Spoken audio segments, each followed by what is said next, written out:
সবাইকে আজকের এই বিজয়ের শুভেচ্ছা ও অভিনন্দন জানাচ্ছি। আজকের এই বিজয় বাংলাদেশের জনগণের বিজয়। আজকের এই বিজয় বাংলাদেশের 18 কোটি মানুষের নতুন ভাবে ভবিষ্যৎ গড়ার বিজয়। এই বিজয় তারুণ্যের বিজয়। তাই আমার সংগ্রামী ভাই বোনেরা, এই বিজয় মাসে আপনাদের একটা জিনিস মনে রাখতে হবে, আমরা কিন্তু চূড়ান্ত বিজয়ের মধ্যে পৌঁছাই নাই। আমাদের বিজয়ের প্রথম প্রান্তে আমরা এসে পৌঁছেছি। আমাদের পরিপূর্ণ বিজয় অর্জন করতে হবে। সেই পরিপূর্ণ বিজয় অর্জন করতে গেলে কি করতে হবে? আমাদের ধৈর্য ধরতে হবে, আমাদের সহনশীল হতে হবে, একে অপরের প্রতি আন্তরিকতা দিতে হবে। আজকে এই যে বিজয় এসেছে, আজকে আমরা যারা এখানে সমবেত হয়েছি, বাংলাদেশের 18 কোটি মানুষ, আজকে এই বিজয় যাদের দ্বারা অর্জিত হয়েছে, সেই আমাদের সন্তান আবু সাঈদ, আমাদের সন্তান মুগ্ধ, এরকম হাজারো সন্তানের বিনিময়ে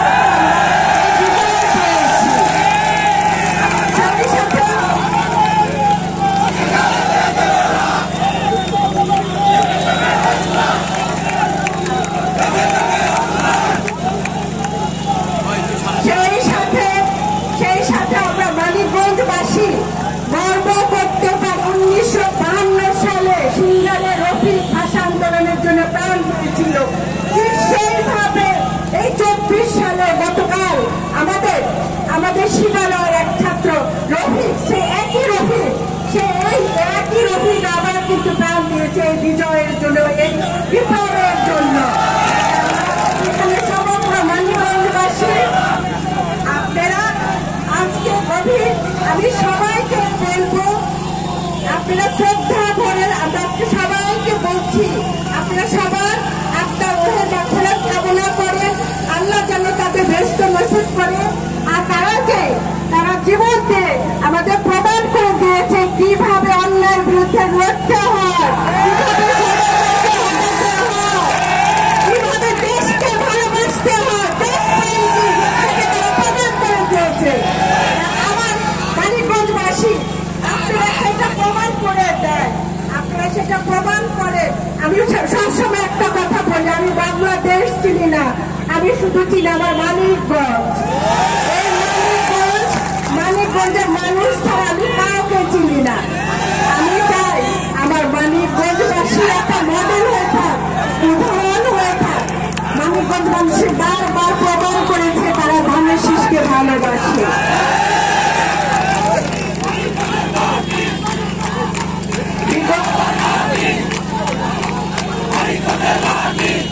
বিগত 17 বছর এই ঘাঁটি আমাদের হারিয়ে গিয়েছিল। 17 বছর আমরা সেই ঘাঁটি স্লোগান দিতে পারি নাই। আজকে পরম করুন আমার আল্লাহর রহমত, এটা আমি বলি, আল্লাহর কাছে আমরা বারবার শুকরিয়া আদায় করবো। আজকে আমরা এখানে কথা বলছি, যে আনন্দ করছি, সেটা পরম করুন আমার আল্লাহর রহমত না থাকলে আমরা এখানে পৌঁছাতে পারতাম না। সবাইকে বলবো বারবার আল্লাহর কাছে শুকরিয়া আদায় করবেন। আল্লাহ, আপনারা জানেন, আদর্শ সৎ অবস্থা থাকলে আল্লাহ তাকে তার সেই লক্ষ্যে পৌঁছায়। তার প্রমাণ কিন্তু আপনারা সবাই পেয়ে গেছেন। আমরা এমন কোনো কাজ করব না, আমরা যাকে আমরা সরিয়েছি, স্বৈরাচারী সরকার যাকে আমরা সরিয়েছি, আমরা সে তকমা লাগাই। সেই তকমা আমাদের লাগানো যাবে না। আমাদের ইতিহাস থেকে শিক্ষা নিতে হবে। ইতিহাস ভুলে গেলে চলবে না, ইতিহাস শিক্ষা নিতে হবে। কারণ আল্লাহ আমাদের দেখায়, কিন্তু আমাদের যে তোমরা ইতিহাস থেকে শিক্ষা নাও, এবং সেইভাবে আমাদের যদি ভুল ভ্রান্তি থাকে বিগত সময়, আমরা সেটা ভুলে যে এখন আমরা সুন্দর সৎ একটা বলিষ্ঠ দেশ গড়ে তুলব, এবং সেই দেশ কারা তৈরি করবে? এই তরুণ সমাজ তৈরি করবে, যুব সমাজ তৈরি করবে। আগামী দেশ আসবে তরুণ সমাজের, আগামী দেশ আসবে যুব সমাজের। আমরা যারা আছি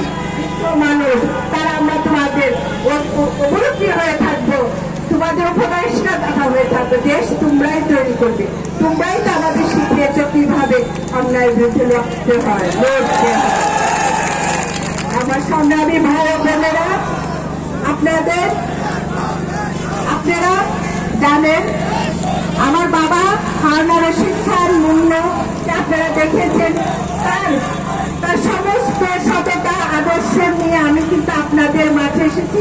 উনি আমার বাবাই কিন্তু আমাকে দিয়েছিল যে আমি যখন থাকবো না আমার মানিকগঞ্জের মানুষ কোথায় গিয়ে দাঁড়াবে, সেই বাবার কথা নিয়ে আমি কিন্তু আপনাদের পাশে এসে দাঁড়িয়েছি। আমার বাবা কোনো অন্যায় কাজ করে নাই, আমার বাবা সারা জীবন তার আদর্শ সততা দিয়ে কাজ করে দিয়ে গিয়েছেন। আমি সেটা ধরি অনুসরণ করে আপনাদের মাঝে আসছি। আমি আপনাদের কাছে অনুরোধ করবো আপনারা সেই সততা আদর্শটা নিয়ে সামনের দিকে এগিয়ে যান। সততা আদর্শ থাকলে মনে জোর থাকে, মুখ খুলে কথা বলা যায়, অন্যায়ের বিরুদ্ধে রুখে দাঁড়ানো যায়। আমাদের অর্জন করতে হবে এখন সেইটাই। এখন আমাদের এখানে মানিকগঞ্জে যারা আছে সবাই তো আমারই সন্তান, সবাই তো আমাদের কারো মা, কারো বোন, কারো খালা, কারো চাচা, সবাই দলমত নির্বিশেষে। আমার বাবা কিন্তু দলমত নির্বিশেষে দেখেছে। আমার বাবা কখনো দেখে নাই কে তার কাছে যখন হাত পায়ে পেতেছে দেখে নাই সেটা কি হিন্দুর হাত না সেটা মুসলমানের হাত না খ্রিস্টানের হাত, সব হাত সমান ভাবে আমার বাবা দেখেছে। আমিও চাই আপনারা সেইভাবে প্রত্যেকটা মানুষকে সমান চোখে দেখবেন, দল মত বর্ণ নির্বিশেষে আমরা সবাইকে সমান ভাবে দেখবো। আপনারা এই এলাকার মানুষের পাহারাদারের ভূমিকা পালন করবেন, আমি চাই আমার সন্তানরা যেমন যুদ্ধ বিপ্লব করে বিজয় এনেছে ঠিক সেইভাবে আমার সন্তানরাই এই মানিকগঞ্জে আবার শান্তি ফিরে আনবে। কারণ মানুষের ভিতরে একটা ভয় ঢুকে গেছে, মানুষের ভিতর থেকে সেই ভয়টা দূর করতে হবে। কারণ আপনারা জানেন বাংলাদেশ জাতীয়তাবাদী দল জনগণের দল, জনগণ এই 17 বছর জনগণ যদি আমাদের সাথে না থাকতো তাহলে কি আজকে আমরা বিজয় ছিল আনতে পারতাম? তাহলে সেই জনগণ যাতে বিন্দু মাত্র কষ্ট না পায় সেই দিকে দেখার দায়িত্ব জাতীয়তাবাদী দলের যারা জড়িত আছে সবাইকে, সবাইকে দেখতে হবে। প্রত্যেকটা জনগণ আজকে যদি আমাকে আপনারা প্রতিনিধি ভাবেন, আমি সবার প্রতিনিধি, আমি শুধু দলের প্রতিনিধি না, আমি সমগ্র মানিকগঞ্জবাসী প্রত্যেকটা আনাচে হিন্দু, মুসলমান, খ্রিস্টান যারা আছেন সবার প্রতিনিধি। আমি চাই না আমার দলে থেকে কেউ কোনো খারাপ কাজ করুক। এই আজকে যে স্থাপনাগুলি দেখছেন, এই যত সরকারি স্থাপনা বলেন, স্কুল কলেজ বলেন, যা আছে সেটা তো আমাদের সম্পদ। বিগত সময় স্বৈরাচার সরকারের সম্পদ ছিল, কিন্তু স্বৈরাচার সরকার তার নেই। এই সম্পদ আমাদের সম্পদ, আমাদের দেশের সম্পদ। এই সম্পদকে আমাদের রক্ষা করতে হবে। প্রত্যেকটা থানা, ডিসি অফিস, সমস্ত সার্কিট হাউস, যে কোনো সরকারি অফিস, বেসরকারি অফিস, হসপিটাল, প্রত্যেকটা প্রতিষ্ঠান রক্ষার দায়িত্ব আপনাদের। আপনাদের দায়িত্ব পালন করতে হবে। এটা আমার নির্দেশ, এটা আমার নির্দেশ, কঠোর নির্দেশ। প্রত্যেকটা জায়গায় দায়িত্ব পালন করতে, যদি সেই দায়িত্বকে পালন না করে, যদি আমি কোনো ফুটেজ পাই তার কিন্তু চরম শাস্তির ব্যবস্থা আমি করব। আপনারা দেখেছেন আমাদের মাননীয় চেয়ারম্যান মহোদয় জনাব তারেক রহমান, মহাশিশু মির্জা ফখরুল ইসলাম আলমগীর, তারা কিন্তু বলেছে যে শান্তিপূর্ণ আমরা বিজয় করব, আমাদের বিজয়টাকে ধরে রাখতে হবে এবং আমরা জনগণের মধ্যে শান্তিপূর্ণ অবস্থায় রেখে আগামীতে আগাবো। আপনারা নিশ্চয় দেখেছেন আমার সংগ্রামী ভাই বোনেরা, আপনারা জনাব তারেক রহমানের বিবৃতি দেখেছেন। তাহলে আমরা যদি দলকে ভালোবেসে থাকি, দলের নেতাকে শ্রদ্ধা করে থাকি, তাহলে আমাদের কি করতে হবে? তার নির্দেশ পালন করে আমাদের চলতে হবে। ইনশাল্লাহ আমার দৃঢ় বিশ্বাস, আমার এখানে নেতা কর্মী যারা আছে, তরুণ সমাজ, যুব সমাজ যারা আছে, আজকের যে কথা আমি বলে গেলাম আপনারা সবাই অক্ষরে অক্ষরে পালন করবেন। কারণ আমরা হিংস্রতা পছন্দ করি না, আমরা নোংরামি পছন্দ করি না, আমরা দুর্নীতি পছন্দ করি না। সেইটার বিরুদ্ধে তো আমরা লড়েছি, সেটার বিরুদ্ধে লড়েছি না, তাহলে কেন আমরা এটা করবো? আমরা প্রতিহিংসা রাজনীতি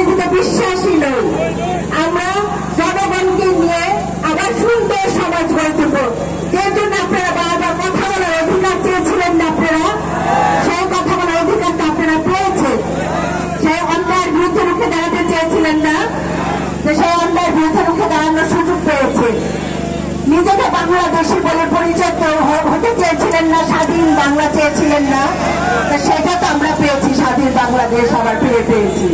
তাহলে সেই স্বাধীন বাংলাদেশকে আবার শক্ত হাতে ধরতে হবে, আবার যে আমাদের বাংলাদেশ তৈরি করতে হবে। আমরা সেই প্রধান হাতে ধরবো, আমরা এক বেলা খাবো, কিন্তু কোন অন্যায়ের সাথে দুর্নীতির সাথে আমরা কোনোদিনও জড়িত হব না। আমরা এক কাপড় থাকবো, এক বেলা খাবো এবং জনগণকে নিয়ে আবার শহীদ রাষ্ট্রপতি জিয়া রহমানের সোনার বাংলাদেশ গড়ে তুলব এবং বাংলাদেশ গড়ে তুলব, জনতারেক রহমানের সোনার বাংলাদেশ গড়ে তুলব। এবং আমরা আপনারা এখানে যারা উপস্থিত আছেন, আল্লাহ আমাদের সব কিছু আশা পূরণ করেছে। এখন আপনারা আল্লাহর কাছে দোয়া করেন, আল্লাহ আমাদের নেতা যে এত দূরে থেকে যে বলিষ্ঠ নেতৃত্ব যে আজকে সমগ্র বাংলাদেশে 18 কোটি মানুষকে এক জায়গায় করেছে, প্রতি সত্তর যেন আল্লাহ রহমতে আমরা তাদের যেন বাংলাদেশে ফিরিয়ে আনতে পারি।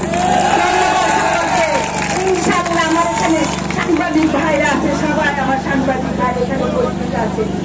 উনরা না থাকলে কিন্তু আমাদের এই ছবিগুলি, এই কথাগুলি কে বলবে? আমার সাংবাদিক ভাইরা তো অনেক বড় কাজ করতেছে, যে কাজ সবাই দেখ না। আজকে আপনারা দেখছেন সাংবাদিক ভাইরা যদি আজকে মিডিয়াতে না থাকতো, আমরা কি এত খবর পেতাম? এই ইনফরমেশন, অনেক গোপন ইনফরমেশন আপনারা ইউটিউবে চলতে পারছেন না, সেটা তো সাংবাদিক ভাইদের কারণে।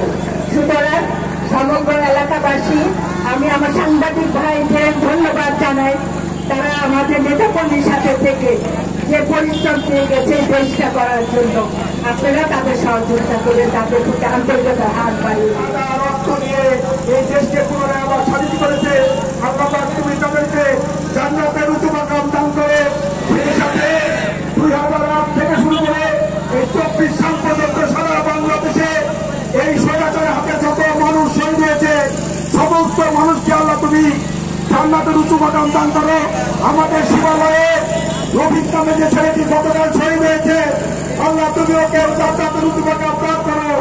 সেই সাথে আগামী দিনে যেন এই বাংলাদেশের রাষ্ট্রভার আমাদের বিএনপির হাতে যায়, সেই তৌফিক আল্লাহ আমাদেরকে দান করো। যে সমস্ত কুচক্রীরা অনুপ্রবেশ করে সারা বাংলাদেশে বিশৃঙ্খলা করতেছে, আল্লাহ তুমি তাদের কাছ থেকে আমাদের দেশকে রক্ষা করো। এই আহ্বান সবাইকে জানিয়ে আল্লাহ তোমার কাছে ফরিয়াদ করছি, আল্লাহ তুমি আমাদের দোয়া মোনাজাত শুধু একবার সমস্ত মুসলিমের কবুল মোনাজাত করো। আসসালামু আলাইকুম ওয়া রাহমাতুল্লাহি ওয়া বারাকাতুহু। ধন্যবাদ সকলকে। ইনশাআল্লাহ আবার